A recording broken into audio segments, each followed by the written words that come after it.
নমস্কার বন্ধুরা, আজকে আমি আবার এসে গেছি। দেখাচ্ছি আপনাদের উত্তর ভারতের একটা জনপ্রিয় পদ, সেটার নাম হলো কাঢ়ি। খুব সিম্পল, এর মধ্যে কোনো মশলা নেই। একদম যারা পেটের সমস্যায় ভোগেন তারাও খেতে পারেন। খুব গরমে যখন কিচ্ছু খেতে ইচ্ছা করে না তখন এটা খেতে পারেন। খুব সুন্দর, পেট ঠান্ডা করে, খুব সুদিং, খুব ভালো লাগবে আপনাদের। দেখুন একবার কি করে করি এটা। প্রথমে আমি নিয়ে নিলাম একটু বেসন। এ তো আপনাদের ঘরে থাকেই সব সময়। তার মধ্যে দিয়ে দেবেন একটু নুন, একটুখানি হলুদ, বেশি একদম দেবেন না হলুদ। হ্যাঁ, আর একটু বেসন দিয়ে দিই। এই যে পকোড়া বানাচ্ছি একটা, জানেন তো, এই পকোড়া আমার ঘরে তো কারি বানানোর আগেই এই পকোড়া আধা শেষ হয়ে যায়। আর একটু পেঁয়াজ কুচি দিচ্ছি, ব্যাস, আর কিচ্ছু না। এবার আমি এটাকে মিলিয়ে নেব, একটু জল দিয়ে এটাকে আমি মিলিয়ে নেব।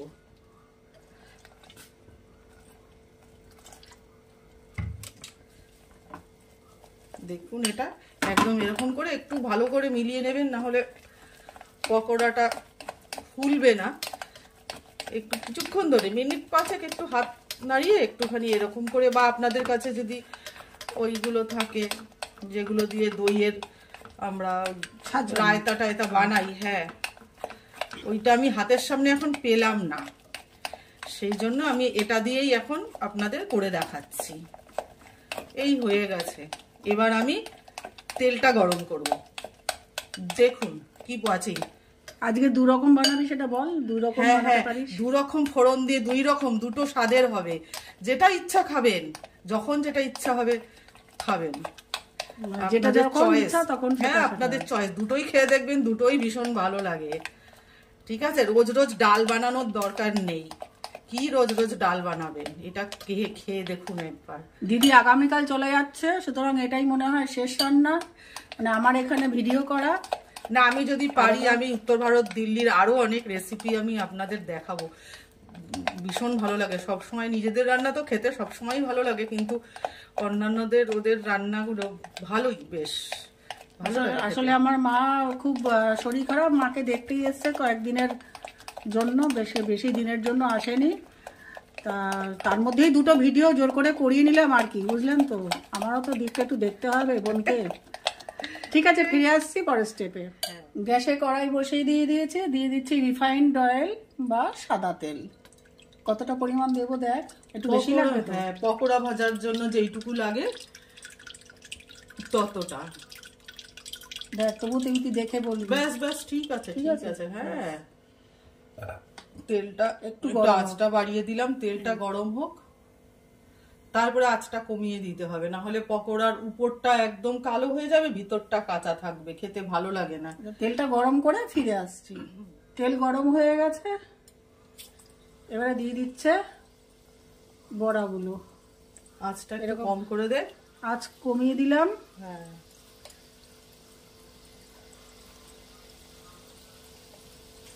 চামচ করে করে এরকম দিয়ে দিচ্ছে বড়াগুলো।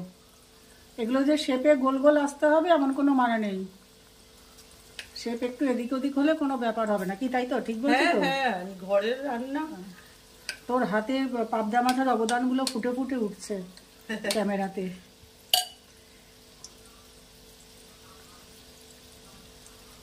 এই তো ঝাল দিয়ে তা নে। দাঁড়া, আবার তেল ছিটকে তেল লাগবে। এটা দিয়ে কর, হাতে আবার তেল ছিটকে পড়বে। একই হাতটার অবস্থা খুব খারাপ তো। একটু ঢেকে ঢেকে রান্না করতে পারিস না?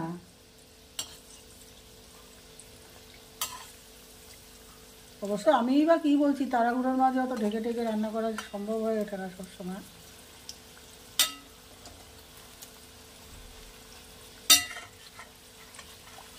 জামাইবাবু বেরোয় 7:30, না ঋষিদা বেরোয় 7:30টার সময়।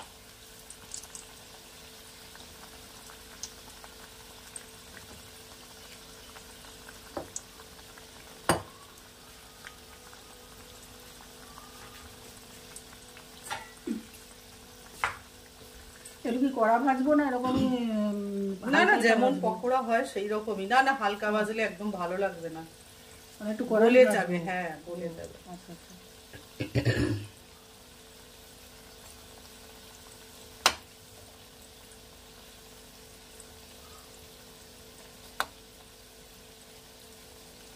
আচ্ছা, আমরা এগুলো ভেজে নিয়ে ফিরে আসছি। সবকটা এরকম বড়া ভেজে নিয়ে ফিরে আসছি আবার। একটা পাত্রে নিয়ে নিলাম একটু বেসন, এর মধ্যে দিলাম একটু জল দিয়ে এটাকে ভালো করে গুলিয়ে নিতে হবে।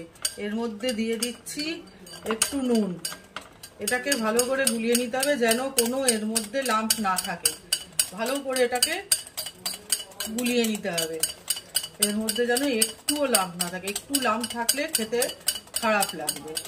হয়ে গেছে মোটামুটি। এটা পরিমাণটা কি আমি যতটা বানাতে চাই ততটাই? কোনো ব্যাপার নাই? না না, ওটা মোটামুটি তোর এই এক মুঠোর মতন বেসন নিলেই মোটামুটি 4-5 জনের খাবার হয়ে যায়। আচ্ছা, ঠিক আছে। এই যে বেসনটা গুলিয়ে নিলাম, এটা লাম্প ফ্রি একটা ব্যাটার মতন তৈরি একটা করব, ব্যাটার হয়ে পাতলা গেল। ব্যাটার। হ্যাঁ, এর মধ্যে দেব আমি দই, এর মধ্যে আমি দেব টক দই। এর মধ্যে আমি দিয়ে দিচ্ছি এই 1 বাটি মতন টক দই। আচ্ছা, টক দই কি কম বেশি করা যাবে আমার ইচ্ছা মতন? সমস্ত কিছুর একটু হিসাব আছে, একটু এই তো মানে মাপ মতন। মাপ মতো। 1 মুঠো যদি আমি বেসন নিই তাহলে 1 বাটি টক দই নিলাম। এটাকে ভালো করে মেশাতে হবে, ভালো করে একদম, কেন কোনো যেন লাম্প না থাকে, ছাড়া ছাড়া ভাব না থাকে, একদম স্মুথ হয়ে যাবে। যেমন আমরা রায়তা বানাই ওই রকম একদম স্মুথ হয়ে যাবে। এবার এই আপু যেন কি ওটা ওরকম সবারই হয়, ওটা ইয়ে ম্যানুফ্যাকচারিং ডিফেক্ট, ওটা আমার ডিফেক্ট না। এর মধ্যে এবার ঢালতে থাকুন জল, একদম পাতলা হয়ে যাবে, আর একটু জল লাগবে। আগে জল লাগবে? হ্যাঁ। আপু জলে আপু তুই জানে কি ভালো রান্না করতে পারিস, তোকে সেটা দিয়ে করাবো। আমার ছেলে বানাতে অমলেট করতে পারিস, সেটা আমি দেখাবো ভিডিওতে। বাহ, বেশ ভালো কথা তো। অর্ক ভালো জিলিপি বানাতে পারে, কোভিডের সময় এত ভালো জিলিপি ঘরে বানিয়ে খাইয়েছিল আমাদেরকে। আর ধোকলা তো অসাধারণ। পালিয়ে যাচ্ছিস কি? ও ধোকলা বানিয়ে কলেজেও নিয়ে গিয়ে বন্ধুদের খাইয়েছে, সবাই খুব ভালো বলেছে। আমাদের আশেপাশেও দিয়েছে সবাইকে, সবাই খুব প্রশংসা করেছে ওর ধোকলার, বলে এত ভালো বানিয়েছে।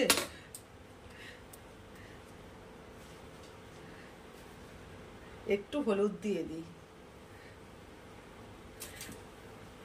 আর এখানে পড়বে হলো আদা বাটা। আদা বাটা আমি একটু দিয়ে দিচ্ছি এখানে।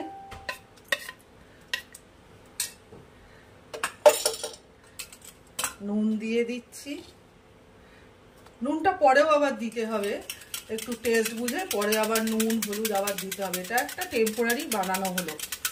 এবার আমাদের পড়বে হলো ফোড়ন। তাহলে আমরা পরের স্টেপে যাবো এবারে? হ্যাঁ, পরের স্টেপে। আচ্ছা, আমরা চলে যাচ্ছি পরের স্টেপে। তেলটা গরম হলে এর মধ্যে দিয়ে দিলাম একটুখানি হিং। হিং দেওয়ার পর এখানে আমি দিয়ে দিচ্ছি, গ্যাসের ফ্লেম কম থাকবে, কম করে দিয়ে একটুখানি সরষে ফোড়ন দিয়ে দিলাম, শুকনো লঙ্কা দিলাম, আর একটু কারি পাতা পড়বে, একটু কারি পাতা, পেঁয়াজ। ওরে এত তাড়াতাড়ি দিচ্ছিস, দর্শক বুঝতে পারবে না রে, আমাকে গালাগালি করবে। হয়ে গেল, না হয়ে গেছে। তারপরে এর মধ্যে আমি এই ঘোলটা ঢেলে দিলাম, বেসনের ঘোল। হ্যাঁ, বেসনের ঘোলটা ঢেলে দিলাম। ওকে নাড়াবো। হ্যাঁ, এর মধ্যে আরেকটু হলুদ লাগবে, আর একটু গরম জল সাইডে করে রাখতে হবে। এইটা ঘন হয়ে এলে একটু গরম জল দিতে হবে, কারণ এটা ফোটাতে হবে অনেকক্ষণ। এটা হালকা আছে, আস্তে আস্তে কম করে 15 মিনিট একদম কম আছে ফুটবে। বলে যে 100 বার যদি এর মধ্যে উবাল না আসে ততক্ষণ যতক্ষণ না 100 বার উবাল আসবে ততক্ষণ কারি স্বাদ হয় না। কাজে এটা 100 বার গুনে গুনে না করলেও অন্তত 15-20 মিনিট, আধা ঘন্টাও রাখতে পারেন। এটা কম আছে হতে থাকবে, একটু শুকিয়ে গেলে যখন দেখছেন একটু ঘন হয়ে যাচ্ছে একটু গরম জল দিয়ে দেবেন। আচ্ছা, এটা তাহলে শুকোতে থাক, হতে থাক, আমরা ফিরে আসছি পরের স্টেপে। এইবার এর মধ্যে একটু দিয়ে দিন কাঁচা লঙ্কা। কাঁচা লঙ্কা আপনি চিড়েও দিতে পারেন, আমি এখানে কুচি দিয়েছি, আপনি চিড়েও দিতে পারেন, যেভাবে খুশি দিতে পারেন। এবার এটা আস্তে আস্তে হতে থাকবে, ততক্ষণে আপনি আপনার অন্য কাজ সেরে নিতে পারেন, একদম আঁচ কম করে। আর এটা যখন দইটা দেবেন, এই যে যখন এই লিকুইডটা দেবেন, তখন কিন্তু দই আছে এর মধ্যে, যতক্ষণ না ফোটানিটা আসে ততক্ষণ আপনি কিন্তু এটা নাড়তে থাকবেন, খুব নাড়তে থাকবেন, না হলে একদম ফেটে ছাড়া ছাড়া হয়ে যাবে, দেখতে ভালো লাগবে না। দই দেওয়ার যে কোনো রান্নায় নিয়ম হলো আপনি যাতে দিন, আপনি মাংসে দিন বা অন্যান্য সবজি যেখানে দিন, কোরমাতে দিন, যেখানে দিন, দই যখনই কড়াইতে দেবেন সেটাকে আঁচটা কম করে খুব নাড়াতে থাকবেন, খুব নাড়াতে থাকবেন। ব্যাস 5 মিনিট আচ্ছা করে নাড়ান, তারপরে ওটা আস্তে আস্তে দেখবেন সুন্দর একটা ক্রিমের মতো হয়ে যাবে, তখন আর বুঝবেন যে এই দইটা আর ফাটবে না। যে কোনো রান্নায় এটাই নিয়ম, দই দিয়ে খুব ভালোভাবে এইরকমভাবে নাড়াতে হয়। আমাদের কি এখন সেই পর্যায়টা এসে গেছে? এসে গেছে। ব্যাস, তাহলে আমরা পরেরটা দেখাচ্ছি, পরের স্টেপে চলে যাচ্ছি। বাটিতে নিয়ে নিয়েছি এই আস্ত ধনে, একটু এই ধনেটা আমি একটু হালকা ফুটে নেব। এবার দেখাচ্ছি দ্বিতীয় প্রকারের ফোড়ন। তেলটা রিফাইন্ড অয়েল নিয়ে নেবেন, তেলটা গরম হলে দিয়ে দেবেন একটু হিং, আঁচটা একদম কম রাখবেন, না হলে সব পুড়ে যাবে। আর এই যে আমি কুটে রেখেছিলাম, ধনে কুটে রেখেছিলাম, জিরে, মেথি, শুকনো লঙ্কা এর মধ্যে আমি দিয়ে দেব। এর মধ্যে দিয়ে দিলাম কাটা পেঁয়াজ। এবার পেঁয়াজটা ভাজতে হবে।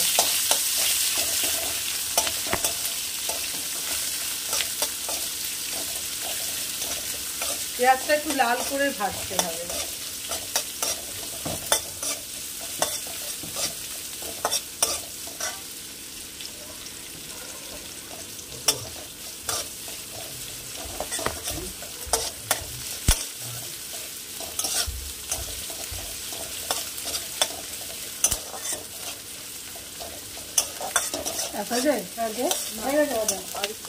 একটু ভাজবে,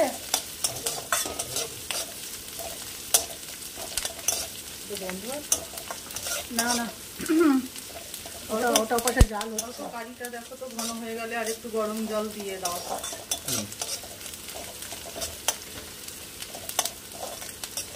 একটু বাড়িয়ে দেওয়া। কোনটাতে? কারিটাতে? তুমি বাড়াতে পারছো না গ্যাসটাকে? সব কি মাসিমণি করবে নাকি? তুই তাকে কোন ভিডিও করবি ভেবে রাখবি।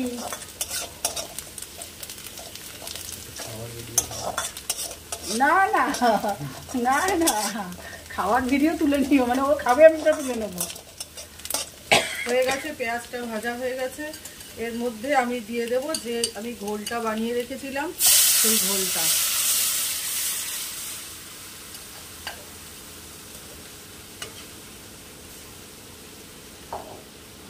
এবার সেই একই কথা, খুব নাড়িয়ে যেতে হবে। হলুদ দেবো না? হলুদ দেব একটু পরে, না এখনই দিয়ে দেব। দিয়ে দিলাম একটু হলুদ আর একটু, কি হলো? ওটার ম্যানুফ্যাকচারিং ডিফেক্ট, কোনো ব্যাপার না, এটা হতে হবে। বড় বড় দেশে এরকম ছোট ছোট জিনিস ঘটে, বুঝলি তো? কি করবো বল, দুটো কিনেছি, দুটো এরকম হ্যান্ডেল খুলে যায়। হলুদ আর এই একটুখানি দিয়ে দিলাম আদা পেস্টটা, আর দিয়ে দিলাম শুকনো লঙ্কা। এবার এটাকে খুব ভালোভাবে নেড়ে যেতে হবে, ওই যে আগের বার যে প্রসেস ছিল সেই প্রসেসেই। যতক্ষণ না এটা উবাল আসবে ততক্ষণ এটাকে নাড়িয়ে যেতে হবে, না হলে দই যাবে ফেটে।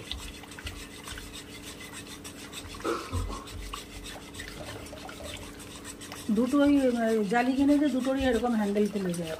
তো একটু ফেভিকুইক দিয়ে লাগিয়ে নিতে হয় না, মনে থাকে না। যখন কাজ শেষ হয়ে যায় তখন তারপরে আর মনে পড়ে না এটা ফিরিপিট দিয়ে লাগাতে হবে। আঁচটা একটু বাড়িয়ে দিতে হবে।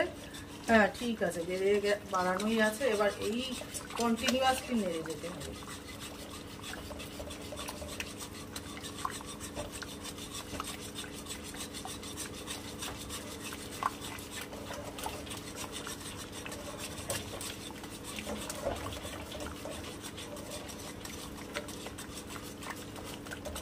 আর একটু জল দিয়ে দিই আমি।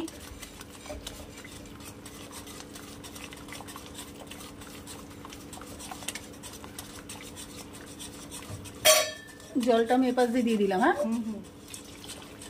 ঠিক আছে, ওইটার মধ্যে আর একটু জল দিয়ে দে, ব্যাস হতে থাক।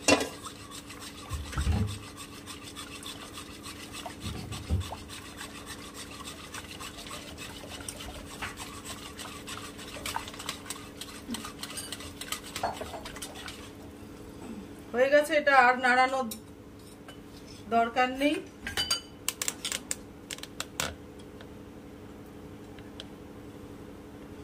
এটা এখন 15 মিনিট হতে থাক।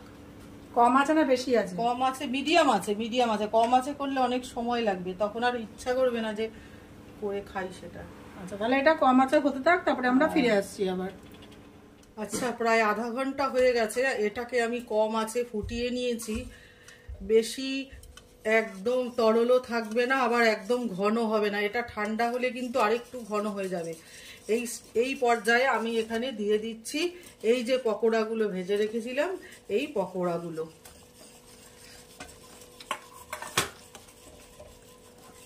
এরপরে আসছি আমি পরের স্টেপে। মানে এইটা কমপ্লিট তো? এইটা কমপ্লিট, মানে এই টাইপেরটা এটা কমপ্লিট, তাই তো? ওই যে এইটা হচ্ছে কারি পাতা দিয়ে যে কারিটা আমি বানিয়েছিলাম সেটা। এর মধ্যেও আমি দিয়ে দিচ্ছি এই সমস্ত পকোড়াগুলো। এটা একটু হতে থাকুক 5 মিনিট, তাহলে পকোড়াগুলোর মধ্যে রসটা যাবে। এবার আমার বাকি আছে ফাইনাল স্টেপ। কিচ্ছু না, ছোট্ট একটা কাজ, দেখুন আপনারা। চলে যাচ্ছি পরের স্টেপে। হ্যাঁ, আমি এখানে নিয়ে নিয়েছি একটা তড়কা প্যান। তড়কা প্যানটা একটু গরম হলে এর মধ্যে আমি দিয়ে দিচ্ছি একটু ঘি।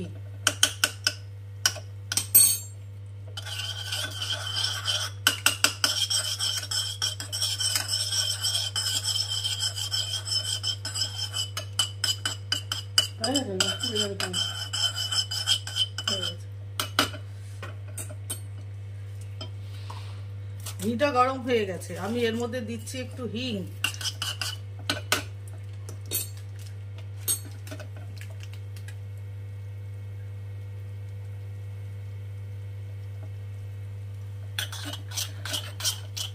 হয়ে গেছে ঘিটা গরম। এবার আমি এর মধ্যে দিয়ে দিচ্ছি একটু কাশ্মীরি লঙ্কার গুঁড়ো।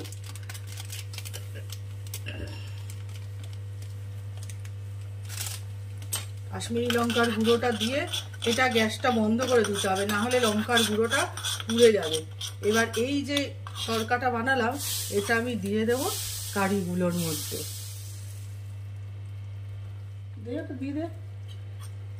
এইগুলো গরম হলে আমি এর মধ্যে এইগুলো মিশিয়ে দেবো।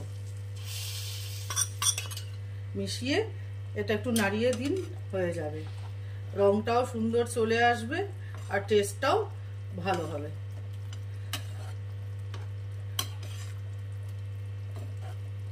হয়ে গেছে আমাদের কারি রেডি। এবার আমি অন্য যে আরেকটা বানিয়েছিলাম সেটার মধ্যেও যে বেঁচে আছে যেটুকুনি, এই হিং আর এই ঘিয়ের যে মিশ্রণটা এটা আমি দিয়ে দেব। এই যে এই দ্বিতীয় প্রকারের কারিটা এর মধ্যে আমি এটা মিশিয়ে দিলাম। ব্যাস হয়ে গেছে আপনার কারি, একদম রেডি হয়ে গেছে। এবার ঢেকে রাখুন। হ্যাঁ, এটা একটু বেশিক্ষণ যদি রেখে দেওয়া হয় না, বিশেষ করে যদি রাতে বানান, সকালের দিকে এত টেস্ট হয়, সঙ্গে সঙ্গে খেলে আবার অতটা টেস্ট ভালো বোঝা যায় না। 3-4 ঘন্টা পরে খেলে, ঠান্ডা হওয়ার পর খেলে এটা বেশি ভালো টেস্টটা আসে। আর এক রাত যদি রেখে দেন তাহলে ভীষণ ভালো টেস্ট আসে।